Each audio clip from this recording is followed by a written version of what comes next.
Nasi rumah dulu berot. Sampai ni sini alu rumah. Sampai ni. Nasi. Isi tahu. Tahu. Usah ni kita kalau memang. Sudah ni kerja yang lagi pun ada teman. Buka.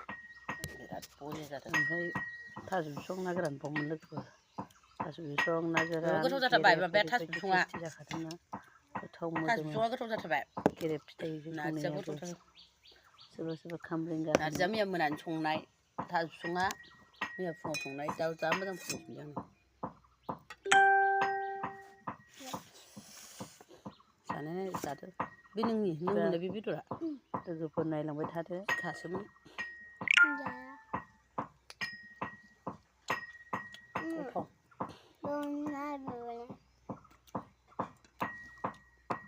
Betul guna dari ni kita mana. Kesenai lah baik tu pun. Bye bye.